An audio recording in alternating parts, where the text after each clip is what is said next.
ദൈവ തിരുനാമത്തിന് മഹത്വം ഉണ്ടായിരിക്കട്ടെ. നാം ഇപ്പോൾ യേശുക്രിസ്തുവിന്റെ ജന്മപ്പെരുന്നാൾ ആഘോഷിക്കാൻ തക്കവണ്ണം ഒരുങ്ങുകയാണ്. ഓരോ ആഴ്ച പിന്നിടുമ്പോഴും രക്ഷയ്ക്കുതകുന്ന ദൈവിക വെളിപ്പെടുത്തലാണ് നാം കണ്ടുകൊണ്ടിരിക്കുന്നത്. രക്ഷകന്റെ അടുക്കളേക്കുള്ള ഒരു യാത്രയാണ് സത്യത്തിൽ ക്രൈസ്തവ ജീവിതം എന്ന് പറയുന്നത്. നാം ആ പാതയിലാണ്, രക്ഷ ലഭിക്കാനുള്ള പാതയിലാണ്.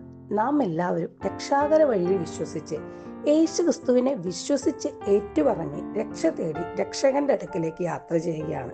അതിന്റെ ഭാഗമാണ് ഈ നോമ്പുകൾ, പ്രാർത്ഥനകൾ, പരിത്യാഗങ്ങൾ, പുണ്യപ്രവൃത്തികളൊക്കെ. വ്യക്തിപരമായും നാം ഇത്തരം പ്രവർത്തനങ്ങൾ ചെയ്യുന്നുണ്ട്. വ്യക്തികൾ ഒന്നിച്ചു ചേർന്ന് ഒരു സമൂഹമായി ഒരു നന്മ ചെയ്യണമെന്നുള്ള ആഗ്രഹത്തിന്റെ ഭാഗമായി രക്ഷയിലേക്ക് ഒരു സമൂഹമായി മുന്നോട്ട് പോകാം, ക്രൈസ്തവ സമൂഹമായി. അതിന്റെ ഭാഗമാണ് നമ്മുടെ കൂദാശ അനുഷ്ഠാനങ്ങളൊക്കെ. ക്രിസ്തുവിന്റെ രക്ഷയുടെ അനുഭവത്തിലേക്ക് നമ്മെ കൈപിടിച്ചു നടത്തുന്നതാണ് ഇത്തരം കൂദാശകൾ. ആ കൂദാശയുടെ അനുഭവത്തിലേക്ക് രക്ഷാകര വഴിയിലൂടെ യാത്ര ചെയ്യുന്ന വ്യക്തി യേശു ക്രിസ്തു എന്താണെന്ന് അറിഞ്ഞിട്ടില്ലാത്തവന് ഒരു വെളിച്ചമായി മാറുക എന്നതാണ്. ഒരു ചെറിയ തിരിയായി മാറുക. നിനക്കും ഇതുപോലെ സമാധാനവും സന്തോഷവും നൽകുന്ന രക്ഷകനുണ്ട്, ഒരു രക്ഷയുടെ അനുഭവമുണ്ട്. രക്ഷകനെ സ്വീകരിക്കുക എന്ന് പറയുന്നത് വളരെ പ്രധാനപ്പെട്ട ഒരു കാര്യമാണ്. ക്രൈസ്തവരായ നാം യേശുക്രിസ്തുവിനെ സ്വീകരിക്കുന്നത് എപ്രകാരമാണ്? യേശുക്രിസ്തുവിനെ നാം സമീപിക്കാറുണ്ട്. പലപ്പോഴും നമ്മുടെ സന്നിധിയിൽ നമുക്ക് എപ്പോഴാണ് യേശുക്രിസ്തുവിനെ ആവശ്യമായിട്ടുള്ളത്? നമ്മുടെ ഏറ്റവും വലിയ പ്രതിസന്ധി സമയത്ത് മാത്രം. നാം അവനെ ഒരു ഉൽപ്പന്നമാക്കി മാറ്റുകയാണ് ചെയ്യുന്നത്. ആ ഉൽപ്പന്നത്തിൻ്റെ ഒരു ഷോറൂം ആക്കി മാറ്റുകയാണ് പലപ്പോഴും ദൈവിക സംവിധാനങ്ങളെയെല്ലാം. യേശുവിനെ ആരാണ് സ്വീകരിക്കുന്നത്? അതാണ് സ്വർഗം നോക്കുന്നത്.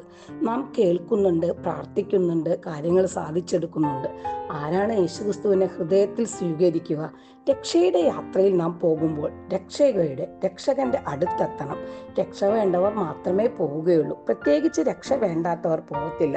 ആട്ടിടയന്മാർ, അവർക്ക് രക്ഷ ആവശ്യമായിരുന്നു. ഒത്തിരി പ്രശ്നങ്ങളാണ് അവർക്കുണ്ടായിരുന്നത്. അത്ര ഗതികെട്ട മനുഷ്യരായിരുന്നു. അതുകൊണ്ടാണ് അവർക്ക് രാത്രിയിൽ ഉണർന്നിരിക്കാൻ പറ്റിയത്. അവർ ഉണർന്നിരിക്കുമ്പോഴാണ് ഒരു സ്വരം, മാലാഖമാർ സ്വർഗത്തിൽ സ്തുതിക്കുന്നത് കേട്ടത്. ആ സ്തുതിക്കണമെങ്കിൽ എവിടെയെങ്കിലും ഒരു മഹത്വം ഉണ്ടായിരിക്കണം എന്നവർ ശ്രദ്ധിച്ചു.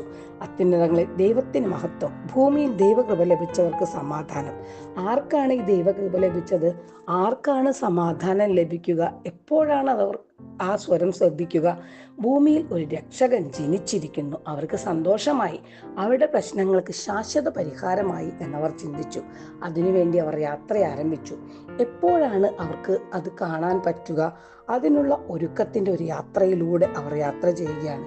അതിനുള്ള ഒരു അടയാളം അവർക്ക് ലഭിക്കുകയാണ്. ശീലയിൽ പൊതിഞ്ഞ് പുൽക്കൂടിൽ കിടക്കുന്ന ശിശു മനോഹരമായ ഒരു അടയാളമാണ്. ആ ശിശുവിനെ കാണുമ്പോൾ ഓർക്കണം, ഇവിടെയാണ് രക്ഷകൻ പിറന്നു വീണിരിക്കുന്നത്. അവർ യാത്ര ചെയ്തു, അന്വേഷിച്ചു, പല ശിശുക്കളെയും കണ്ടു. ലക്ഷണമൊത്ത ഒരു കുഞ്ഞിനെയും അവർ കണ്ടില്ല. കൊട്ടാരങ്ങളിലും വീടുകളിലും ഒക്കെ അന്വേഷിച്ചു. അവസാനം അവർ പോയി കണ്ടു, കീറ്റ് ശീലകളാൽ പൊതിയപ്പെട്ട് കിടക്കുന്ന ഉണ്മയാവൻ ഒരു ദരിദ്രൻ. നമ്മുടെ മനസ്സ് എവിടേക്ക് യാത്ര ചെയ്യണം? ആ ഒരു അടയാളം നമുക്കുള്ള ഒരു യാത്രയുടെ അടയാളമായി നാമും മാറ്റിയെടുക്കണം. ആട്ടിടയന്മാർ ക്രിസ്തുവിനെ കണ്ടെത്തി. നമ്മുടെ ജീവിതയാത്രയിൽ യേശു ക്രിസ്തുവിനെ സെയിൽസ് ആൻഡ് സർവീസായി ഉപയോഗിക്കാതെ നമ്മുടെ കാര്യങ്ങൾ മാത്രം ചെയ്തെടുക്കാൻ സാധിപ്പിക്കാത്ത ഒരാളായി അദ്ദേഹത്തെ മാറ്റാൻ നമുക്ക് സാധിക്കണം. അതിനൊരു അടയാളമായി ഈ എളിയവരെ കാണാൻ, രക്ഷകനെ കാണുവാൻ പൊടിത്തൊട്ടിയിൽ കിടക്കുന്ന കുയിറ തുണിയിൽ പതിഞ്ഞുള്ള യേശു, അത് നമ്മുടെ മനസ്സിൽ നിന്നും മാറരുത്. അതിൽ കേന്ദ്രീകൃതമാകണം നമ്മുടെ സ്വപ്നങ്ങൾ. രക്ഷകന്റെ അടുക്കലേക്ക് നാം ഒരിക്കലും നാം മാറിപ്പോകരുത്. നാം പോകേണ്ടത് പുൽക്കൂട്ടിലേക്കാണ്. നമ്മുടെ മനസ്സ് പുൽക്കൂട്ടിൽ ഉണ്ടായിരിക്കണം. ഞങ്ങളെ രക്ഷകനെ കണ്ടെത്തുന്ന മനുഷ്യരാക്കി മാറ്റണമേ. രക്ഷകൻ ഞങ്ങളുടെ ഹൃദയത്തിൽ ജനിക്കണമേ. രക്ഷകനെ നെഞ്ചോട് ചേർത്ത് പിടിക്കാൻ കൃപ നൽകണമേ. യേശു ക്രിസ്തുവിനെ, വചനത്തെ തീ പോലെ കത്തിക്കുവാൻ ഈ നോമ്പുകാലം ഞങ്ങളെ ഒരുക്കണമേ. ആമേൻ.